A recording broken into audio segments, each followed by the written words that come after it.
Oh no, here he comes. I gotta go. Katie.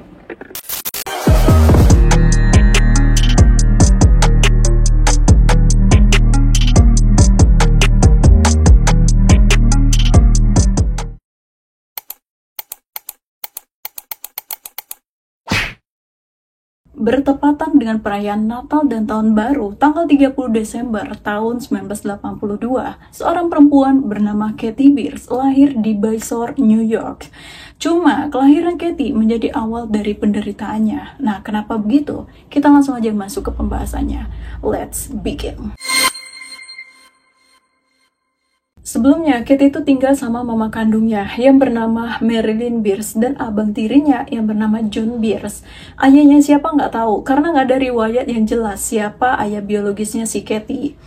Tapi satu yang pasti, Katie terlahir saat kondisi Marilyn lagi nggak baik-baik aja, baik secara finansial maupun secara mental.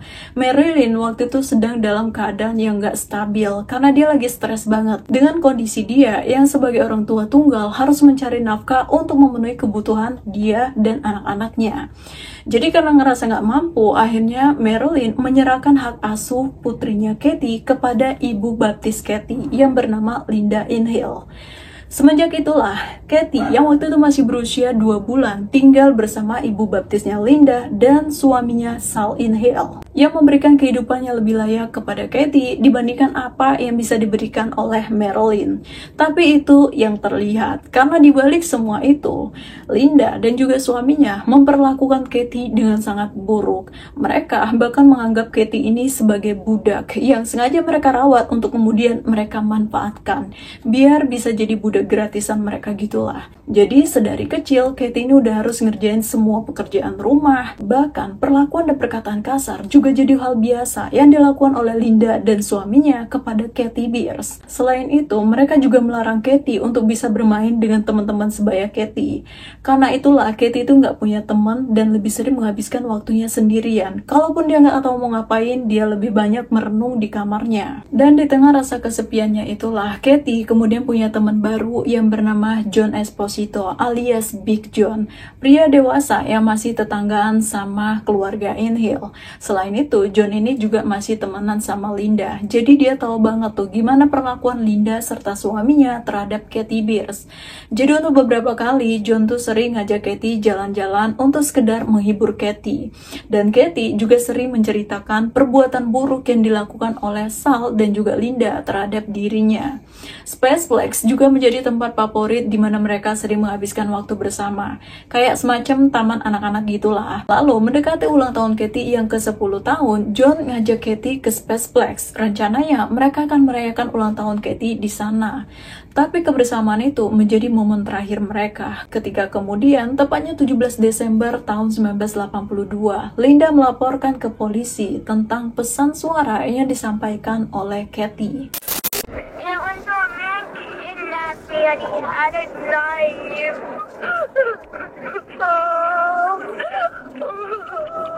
Oh no, here he comes. I gotta go. Katie. Merasa ada sesuatu yang gak beres, akhirnya Linda langsung lapor polisi. Dan kepada polisi, Linda menerangkan kalau hari itu setahu dia, Katie itu pergi bersama Big John ke Spaceplex. Cuma dari penyelidikan polisi sama sekali nggak menemukan adanya tanda-tanda keberadaan Katie di Spaceplex malam itu. Tapi Big John menerangkan kalau malam itu dia emang bersama Katie. Dan terakhir kali ngelihat Katie, John bilang kalau Katie itu nyamperin salah satu mesin permainan saat John akan membeli makanan untuk mereka berdua. Tapi sekembalinya John, dia udah nggak ngeliat lagi di mana keberadaan Katie. Dia juga udah coba cari kemana-mana, tapi dia nggak menemukan Katie sama sekali. Dua kesaksian ini cukup membuat kepala divisi penculikan kepolisian Long Island, Dominic Farron, ngerasa aneh gitu. Kok bisa ya anak sekecil Katie yang masih berusia 9 tahun ngelepasin diri dari si penculik, terus ngelakuin panggilan telepon, serta bercerita sedetail itu di saat kondisinya lagi terancam. Dan Farron juga meragukan kesaksian dari Big John yang mengatakan bahwa dia memang bersama Katie di Spaceplex semalam itu.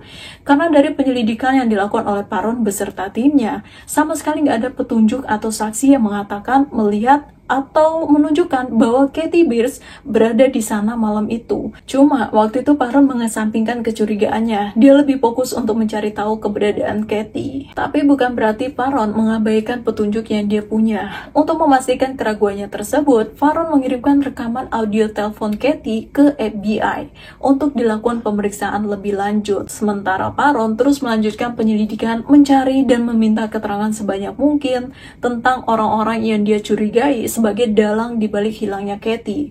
Orang pertama yang dicurigai Faron adalah Marilyn Beers yang sedari kecil mengabaikan dan meninggalkan Katie. Dan orang kedua adalah Linda Ilhill. Setelah Faron tahu bahwa selama tinggal bersama Linda, Katie selalu mendapatkan perlakuan buruk. Dan orang ketiga adalah suami Linda, Sal Ilhill. Karena ternyata beberapa waktu sebelumnya, Sal pernah dilaporkan mencoba melakukan perbuatan gak senonoh terhadap Katie Beers.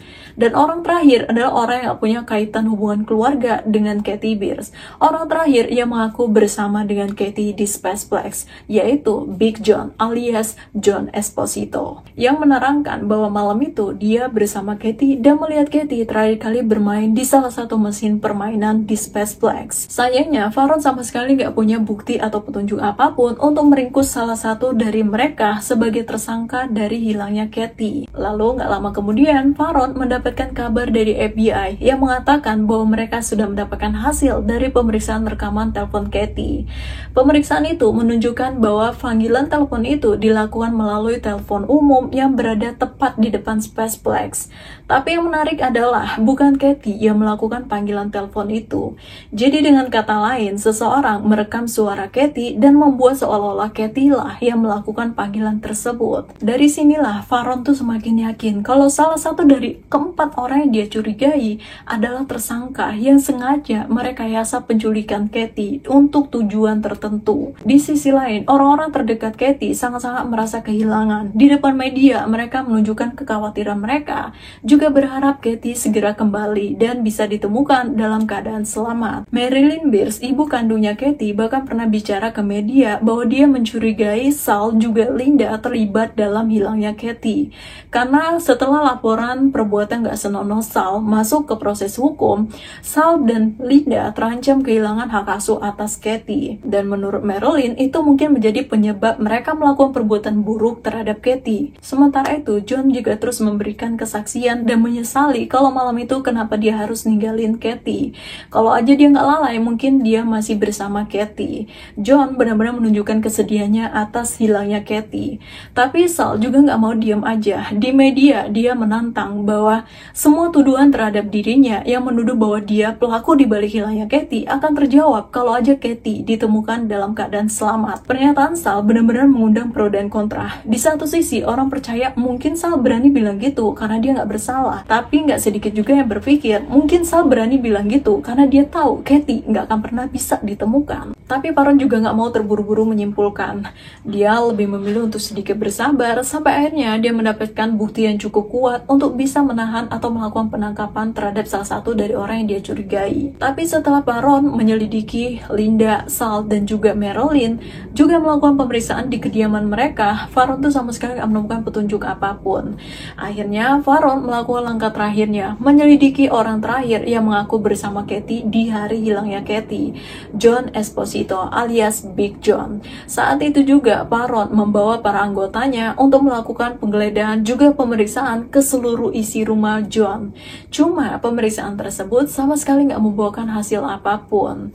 Sampai kemudian John melakukan langkah terakhirnya, menyelidiki background latar belakang dari seorang Big John. Dari sinilah penyelidikan Faron akhirnya menemukan titik terang. Dari pemeriksaan background Big John, Faron mendapatkan keterangan bahwa 15 tahun sebelumnya Big John pernah terlibat penculikan terhadap anak perempuan yang berusia 7 tahun.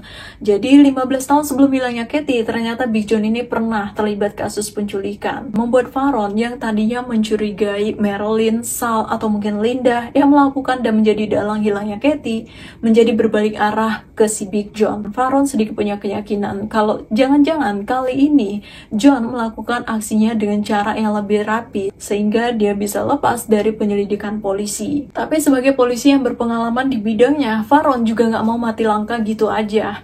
Faron mengerahkan anggotanya untuk terus memantau mengawal pergerakan John.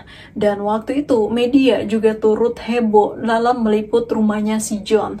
Sampai seharian bahkan semalaman di depan rumahnya John itu rame sama wartawan yang pengen meliput perkembangan dari kasus hilangnya Kathy Beers. Dan karena waktu itu Faron yakin banget kalau John lah dalang dibalik hilangnya Kathy, tapi dia belum punya bukti untuk melakukan penangkapan. Akhirnya Faron menugaskan anggotanya untuk melakukan pengawasan dan penjagaan secara ketat di rumahnya Big John.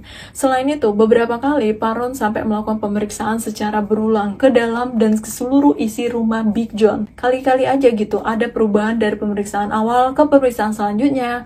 Tapi pemeriksaan itu emang gak ada yang berubah. Cuma polisi waktu itu terus berupaya untuk membuat John berada di bawah tekanan tanpa bisa melakukan pergerakan secara leluasa untuk mengantisipasi kalau dia berniat melakukan hal-hal yang buruk terhadap Kathy. Sementara polisi masih terus mengumpulkan bukti yang kuat untuk melakukan penangkapan terhadap Big John. Sampai akhirnya secara tiba-tiba Big John melalui pengacaranya mengatakan bahwa dia mengetahui keberadaan Kathy. Saat itulah selama 30 tahap dilakukan untuk menuju akses ke ruang bawah tanah yang dibangun oleh Big John.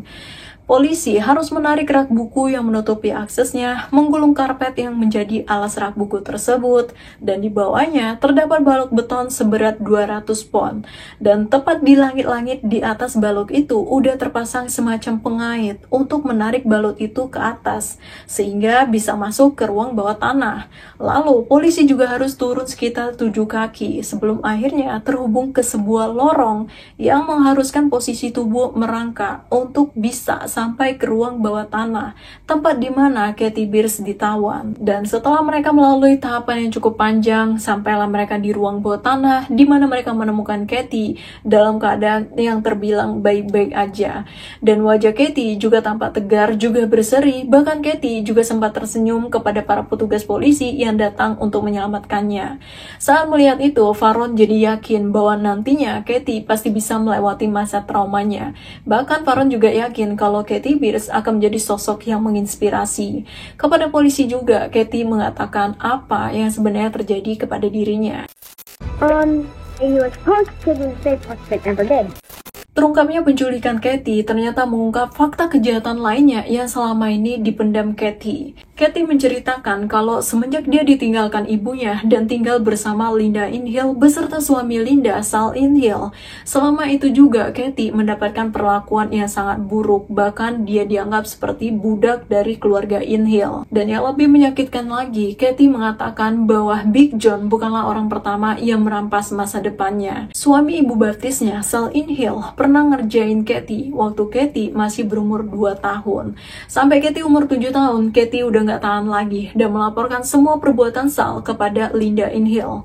Tapi Linda justru merespon Kathy dengan makian dan mengatakan Kathy sebagai pembohong gak tahu diuntung. Karena aduan itu juga, Linda semakin memperlakukan Kathy dengan sangat buruk. Gak cuma memaksa Kathy untuk terus melakukan pekerjaan rumah, Linda juga melarang Kathy, bahkan gak ngasih Kathy makan sama sekali. Kejamnya lagi, Linda juga melarang Kathy untuk pergi ke sekolah. Di momen inilah Kathy kemudian berteman dengan seorang pria dewasa yang dia kenal sebagai Big John, yang masih tetanggaan sekaligus teman dari Linda Inhill. Saat itu, Kathy menganggap John sebagai satu-satunya orang yang dia sayangi dan percayai di tengah masa kecilnya yang suram penuh tekanan.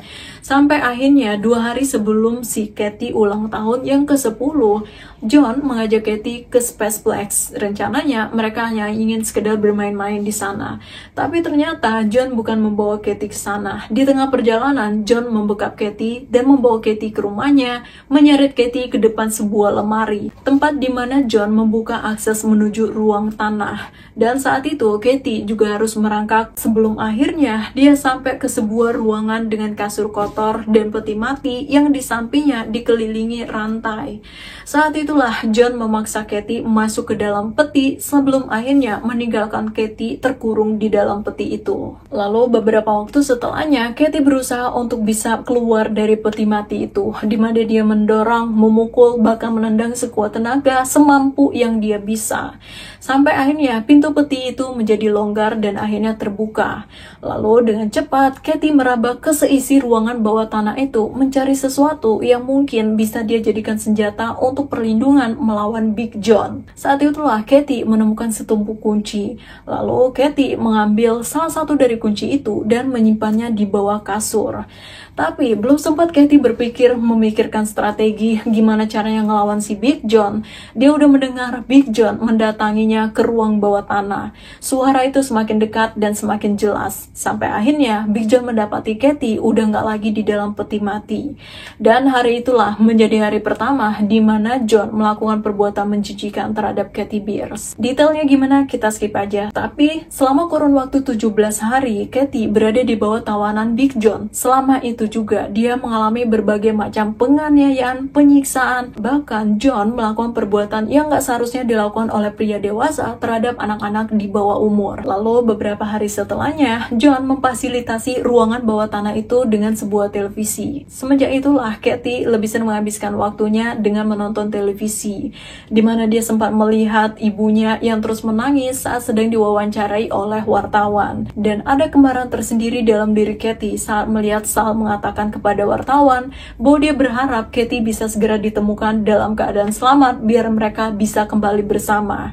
Karena Katie tahu banget bahwa Sal menginginkannya untuk kembali untuk tujuan lain. Dan acara televisi yang benar-benar membuat Katie merasa lega adalah berita yang menampilkan bahwa polisi tengah menyelidiki dan memeriksa rumah Big John alias John Esposito. Dalam hati Katie sangat bersyukur akhirnya polisi menyelidiki orang yang tepat. Setelah beberapa hari sebelumnya dia sangat gelisah melihat polisi justru menyelidiki ibu kandungnya, menyelidiki Sal, dan menyelidiki Linda. Tapi hari ini dia sangat berharap polisi akan menemukan petunjuk bahwa dia memang berada di bawah sekapan Big John. Dan saat polisi terus melakukan penekanan terhadap Big John, John juga pernah meminta Katie untuk berpura-pura mati.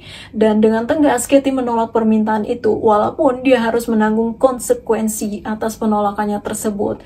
Karena itulah untuk beberapa hari kedepannya Katie sampai nggak berani makan, nggak berani minum, bahkan dia juga nggak berani tidur karena dia takut John akan mendapatkan potret pose dia yang pura-pura mati. Karena waktu itu Katie tuh tahu bahwa John sedang berusaha untuk mengelabui penyelidikan Katie, dan Katie juga khawatir kalau polisi akan menghentikan penyelidikan mereka karena menganggap Katie sudah meninggal dunia. Sampai kemudian tanggal 31 Desember tahun 1992, Katie yang waktu itu sedang berada di kasurnya dikejutkan oleh suara-suara keras yang mengarah ke ruang bawah tanah tersebut. Semakin dia simak, suara itu semakin dekat dan semakin jelas. Sampai akhirnya Katie melihat Dominic Farron yang selama ini cuma dia lihat di televisi, saat itu udah berada tepat di hadapannya dan menyapa Katie serta membawa Katie segera keluar dari ruangan bawah tanah tersebut. Dan hari itu menjadi hari yang sangat bahagia bagi Katie, hari dimana dia bisa lepas dan bebas dari tawanan Big John. Sementara itu dari pemeriksaannya, Big John mengakui semua perbuatannya terhadap Katie, dan dia juga menerangkan bahwa sebenarnya ruang bawah tanah yang dia bangun tersebut sengaja dia peruntukkan untuk Katie Beers. Jadi jauh sebelumnya si John ini udah ngerencanain semua perbuatannya terhadap Katie, dan dia cuma nunggu momen. Dan waktu itu 2 hari sebelum ulang tahun Katie menjadi momen dimana John memilih hari itu sebagai hari untuk melancarkan rencana yang selama ini dia susun. Tapi selain itu, John juga membongkar semua perbuatan buruk Sal Inhill kepada Katie Beers. Dan karena orang-orang terdekat Katie Beers justru menjadi ancaman terbesar untuk Katie, akhirnya hak asuh Katie dialihkan ke panti asuhan. Dan gak lama kemudian, Katie diadopsi oleh keluarga yang benar-benar menyayanginya dan memperlakukannya dengan baik. Lalu setelah kasus ini berlalu, Katie juga tumbuh menjadi perempuan yang menginspirasi. Selain sukses jadi penulis, Katie juga bekerja di Pusat Nasional Anak Hilang dan Tereksploitasi. Sementara itu, tanggal 4 Agustus tahun 1994, Sal dijatuhi hukuman 4-12 tahun kurungan penjara atas penganiayaan yang dia lakukan terhadap Katie Beers, dan meninggal di penjara tanggal 21 Februari tahun 2009. Sedangkan John Esposito alias Big John meninggal dunia tanggal 5 September tahun 2013 setelah dia dijatuhi hukuman 25-50 tahun kurungan penjara tanpa kemungkinan pembebasan bersyarat untuk semua kejahatan yang dia lakukan terhadap Katie. Oke, itu dia pembahasan kita malam ini, dan terima kasih udah tonton sampai selesai. Jangan lupa like kalau kamu suka pembahasan seperti ini, dan subscribe juga yo. Tapi dari pembahasan malam ini, menurut kamu siapa yang paling kejam terhadap Katie? Apakah Sal yang udah melakukan perbuatan buruk dan menjijikan terhadap Katie di usia Katie yang masih 2 tahun? Atau mungkin Linda yang gak mau tahu gimana menderitanya Katie dan gak mau tahu gimana perbuatan suaminya? Atau Big John yang udah jelas-jelas tahu gimana menderitanya Katie, justru merencanakan hal yang jauh lebih buruk terhadap Katie? Atau mungkin yang terkejam adalah Marilyn Beers, ibu kandung Katie, yang memilih mengabaikan dan melemparkan tanggung jawabnya kepada orang lain? Coba tulis di bawah. Terakhir, stay safe, stay happy. Sampai ketemu hari Sabtu. Bye!